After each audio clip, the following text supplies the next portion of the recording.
총선 후보 등록 첫날 울산에서는 18명이 등록을 마쳤습니다. 선거전을 앞두고 여야의 기싸움도 시작됐습니다. 굵직굵직한 지역 현안에 대한 검찰 수사가 답보 상태를 보이고 있습니다. 8명의 사상자를 낸 현대의 피폭발 사고 수사는 벌써 7개월을 넘겼습니다. 화학의 날인 오늘 울산 최초의 국책연구기관인 신화학실용화센터가 문을 열었습니다. 일상생활 속의 화학산업을 취재했습니다. 돌고래 2마리가 대한해협을 건너 장생포 고래 생태체험관에 둥지를 들었습니다. 환경단체는 전시용 돌고래 수입을 중단하라고 촉구했습니다. 스마트폰을 고가로 매입한다는 작물업자의 전단지가 범죄를 부추기고 있습니다. 그 실태를 취재했습니다. 중소기업이 생산 공정을 개선해 온실가스를 줄이고 탄소 배출권을 기부했습니다. 중소기업으로는 전국 처음입니다. 특정 번호로 걸려온 전화를 받으면 돈이 빠져나간다는 괴담이 SNS를 통해 빠르게 확산되고 있습니다. 이달 말부터 혁신도시에 8개 단지 3,600여 세대의 아파트가 분양에 들어갑니다. 여러분 안녕하십니까? 3월 20일 목요일 UBC 프라임 뉴스입니다.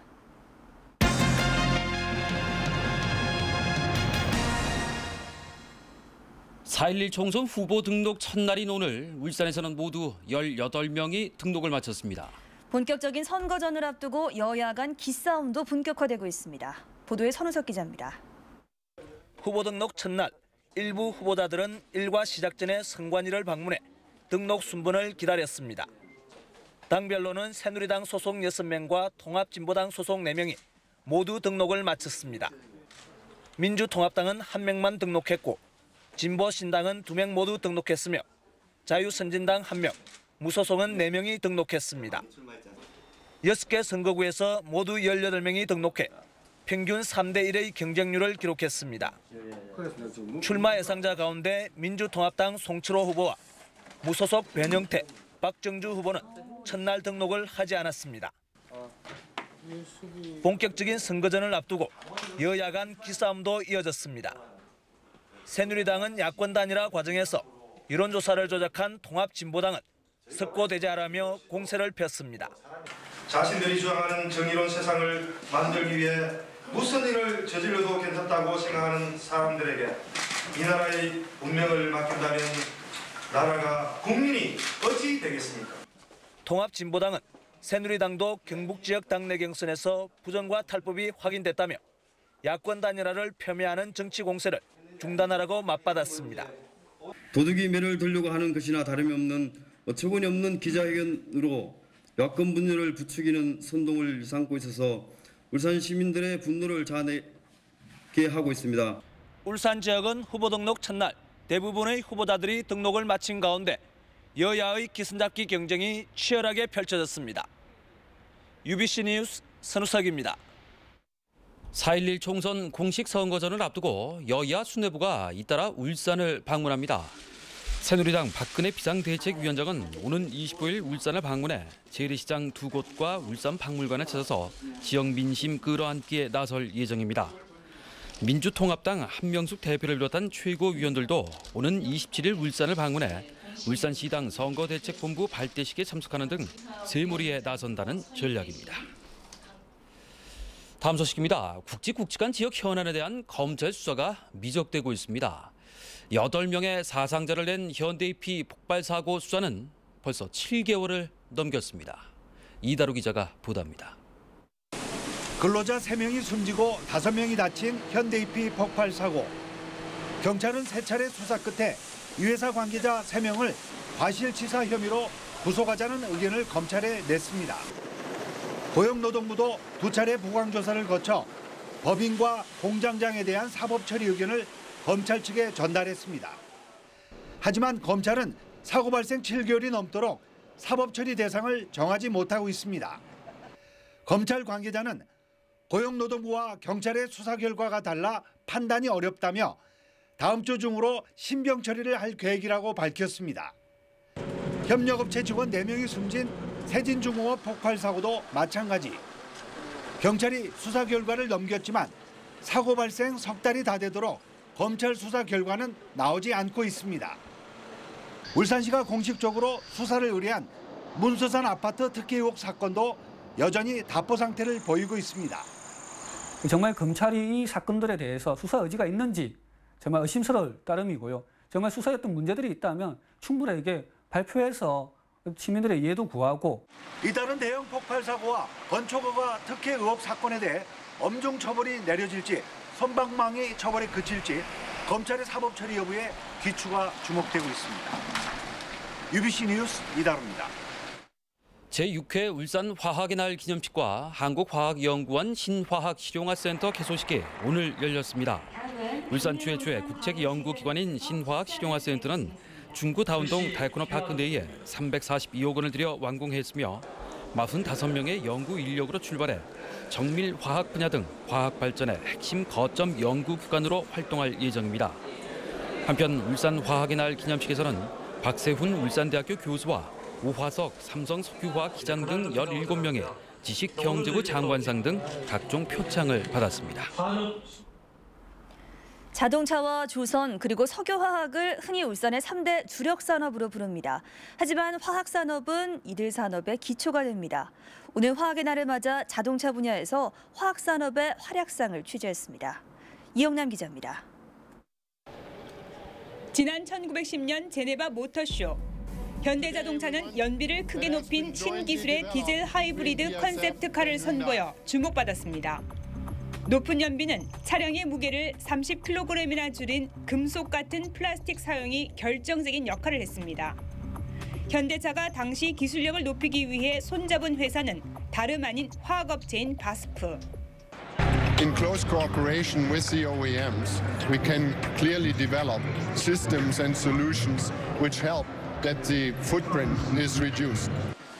우리가 매일 타는 자동차에도 금속을 제외한 대부분의 부품이 화학과 관련이 있습니다. 자동차 내장재에 들어가는 폴리우레탄 종류만 1억 개가 넘고 합성고무와 접착제도 화학산업의 산물입니다.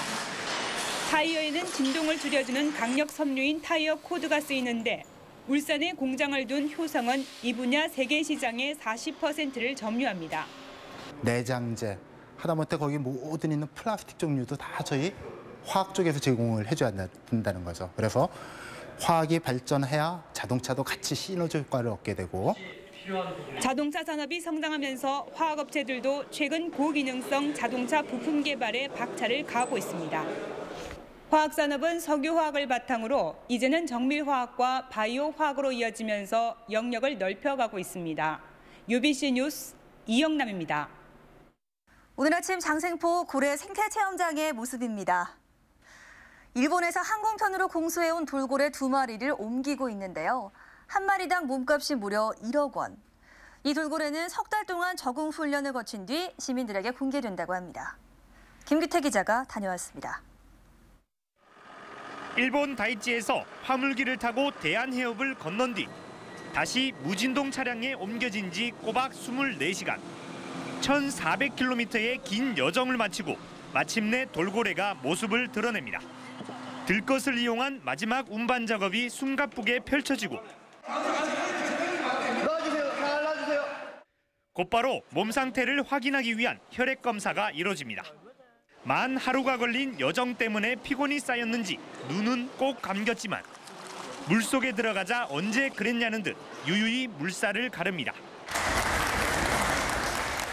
보통은 이제 뭐 신경 안정제를 놓기도 하고 안 좋은 경우에는 이제 뭐 호르몬이라든지 약물들을 이제 투여하기도 하는데 저희는 상태가 괜찮은 편이어가지고 그냥 그대로. 이번에 들어온 돌고래는 태어난 지 2년과 5년 된 암컷 2마리로 한 마리 몸값이 1억 원에 이릅니다. 돌고래들은 앞으로 3개월 이상 이곳 보조풀장에서 적응 훈련을 받은 뒤 고래생태체험관으로 옮겨질 예정입니다. 현재 고래생태체험관에는 지난 2009년 일본에서 들여온 수컷 돌고래 2마리와 암컷 1마리가 살고 있습니다. UBC 뉴스 김규태입니다. 한편 울산 환경운동연합과 동물자유연대는 오늘 남구청 앞에서 기자회견을 갖고 남구청은 전시용 돌고래 수입을 중단하라고 촉구했습니다.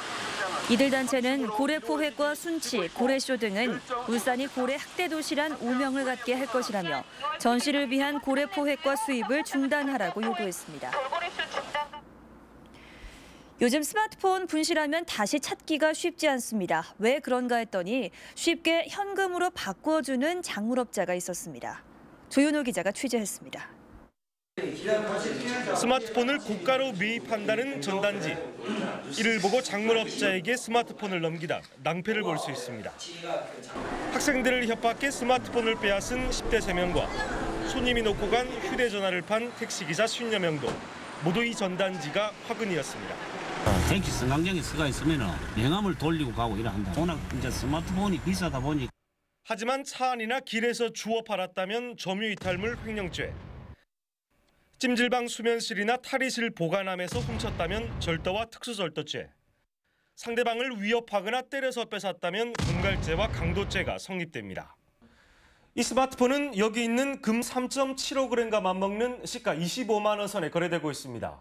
작물업자가 수집한 스마트폰은 웃돈을 붙여 거래된 뒤 중국으로 밀수출되고 있습니다. 이것 때문에 갈치범도 생기고 절도범도 생기는 거예요. 지금 찜질방 같은 데도 지금 가서 보면은 핸드폰 잠시 옆에 놔두면 없어져 버립니다. 저 명함을 보고 삼산이나 확성 있는 데서 막 길거리에서 만나가 바로 팔거든요.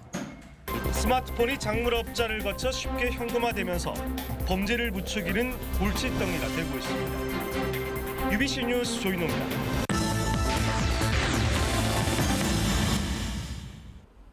직원이 20명도 채 안 되는 작은 아스콘 업체가 탄소 배출권을 울산시에 기부하고 나서서 화제입니다. 이 중소기업으로서는 전국 최초라고 합니다. 서영만 기자가 보도합니다. 아스팔트 콘크리트 포장이 한창인 도로공사 현장입니다. 여느 현장과 크게 다르지 않지만 이 아스콘의 열기는 일반 아스콘보다 30도 정도 낮습니다. 지역의 한 중소 아스콘 업체가 특허 기술로 생산한 저탄소의 중온 아스콘이기 때문입니다. 일반 아스콘보다 가열 온도가 30도나 낮아서 연료 사용은 물론 이산화탄소 배출량도 줄었습니다. 포밍화 기술을 이용하여 140도씨가량 온도에서 제품을 생산할 수 있기 때문에 약 30도 온도 올리는 데 필요한 벙커시 양을 줄일 수 있어 CO2 배출량이 감소됩니다.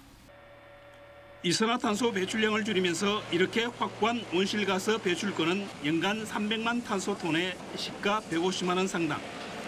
이를 고스란히 울산시 탄소펀드에 기부키로 했습니다. 이렇게 작은 기업이 탄소 배출권을 기증하는 것은 전국적으로 처음 있는 일입니다. 그만큼 중소기업으로서는 탄소 배출권 확보 자체가 힘들기 때문입니다. 온실가스 감축을 하기 위한 목적의 기금이거든요. 거기에 이제 그 기증을 받은 그 탄소 배출권이 기부가 되면은 거기에 합쳐져서 그 기금 사업으로 사용이 되겠습니다. 2020년 탄소 배출 의무 감축을 앞둔 울산시는 이번 탄소 배출권 기증을 계기로 중소기업의 온실가스 감축 대상 발굴과 지원을 확대한다는 방침입니다. UBC 뉴스 서영만입니다. 이달 말부터 혁신도시 아파트 신규 분양이 시작되는 가운데 분양 예정 물량이 지난해 2배에 이를 것으로 보입니다. 울산시는 동원개발과 IS 동서가 이달 말과 다음 달 말 각각 600여 가구를 분양하는 등 올해 혁신도시에서 8개 단지 3,650가구가 분양될 예정이라고 밝혔습니다. 이는 지난해 혁신도시에서 신규 분양한 아파트 1,600가구보다 2배 이상 늘어난 것입니다. 울산스포츠과학중고등학교 건립을 위한 특별교부금 194억 원이 확보됐습니다. 울산시 교육청은 울산스포츠과학중고등학교가 교육과학기술부의 투자심사에서 적정 판정을 받아 지난달 초 건축비 150억 원을 확보한 데 이어서 최근 특별교부금 194억 원을 추가로 확보했다고 밝혔습니다. 14개 종목의 스포츠 인재 양성을 목표로 추진 중인 이 학교는 북구 산하동에 624억 원을 들여서 2014년 건립을 목표로 준비되고 있습니다. 총선을 앞둔 선거 사무실에 잇따라 도둑이 든 사건과 관련해 경찰이 본격적인 수사를 벌이고 있습니다. 경찰은 통합진보당 울주군 이선호 후보 사무실에 도둑이 든 지난 20일 당시 주변 CCTV를 확보하고 용의자의 인상착의를 분석하고 있습니다. 또 지난 16일 울주를 사랑하는 모임 사무실 절도 현장에 남겨진 우산에서 용의자의 지문을 채취하는 등 수사 범위를 좁혀가고 있습니다. 오늘 오후 2시 반쯤 울주군 운산읍 화산리 자동차 부품업체인 알테크노메탈 5개 탱크 저장소에서 불이 나 소방서 추산 6,200만 원의 재산 피해를 내고 30여 분 만에 꺼졌습니다. 화재 현장에는 다행히 사람이 없어서 인명피해는 없었습니다. 경찰과 소방당국은 8만 리터의 정제유를 담을 수 있는 5개 탱크 저장소에서 안전요원도 없이 기름을 빼다 정전기로 불이 난 것으로 보고 정확한 화재 원인을 조사하고 있습니다.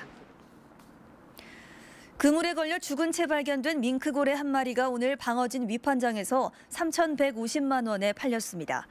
이 밍크고래는 길이 4.9m, 둘레 2.5m로 어제 오후 1시쯤 경북 울진군 후포면 동쪽 14마일 해상에서 그물에 꼬리가 감겨 죽은 채 발견됐습니다.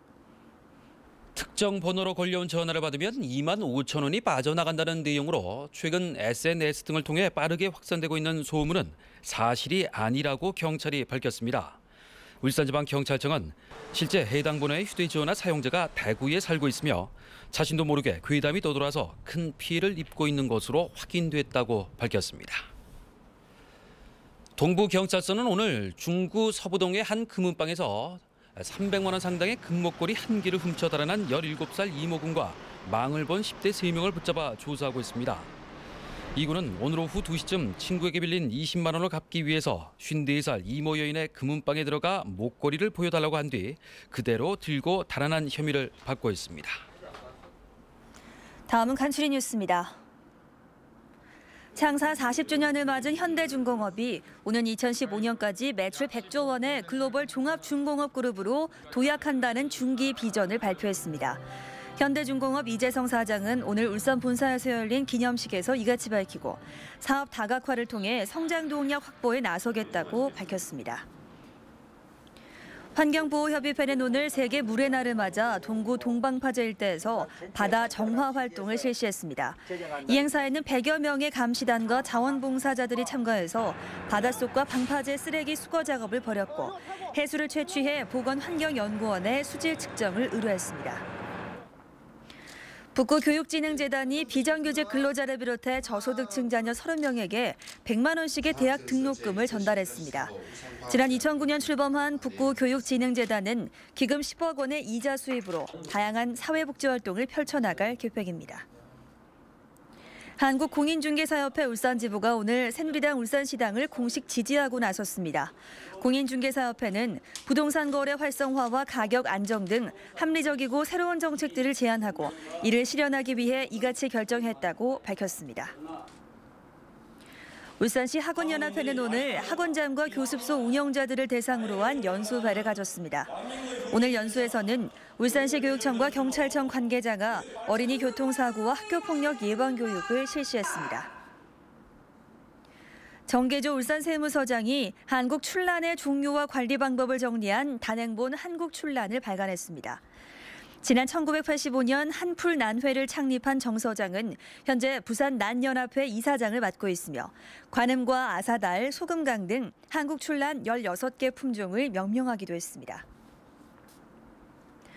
다음 날씨 알아보겠습니다. 성경희 캐스터, 비가 내일까지 이어진다고요? 네, 빗줄기는 소강 상태에 있지만 오늘 밤사이 다시 비가 시작될 것으로 예상됩니다. 내일 밤까지 비는 계속되겠고요. 비의 양도 꽤 많겠습니다. 20에서 40mm가량이 예상이 돼서 내일까지는 빗길 교통안전에 각별히 유의하셔야겠습니다. 비가 오는 동안 큰 추위는 없겠습니다. 아침 최저 7도, 낮 최고 10도로 오늘보다 2도에서 3도가량 높겠습니다. 현재 남서쪽에서 접근하는 기압골의 영향으로 남부지방에 비가 내리고 있습니다. 이 비는 오늘 밤사이 전국으로 확대될 전망입니다. 내일도 오전까지 흐리고 비가 오겠습니다. 오후에는 남부지방부터 비가 그치겠고 밤에는 그 밖에 전국에도 비가 그치겠습니다.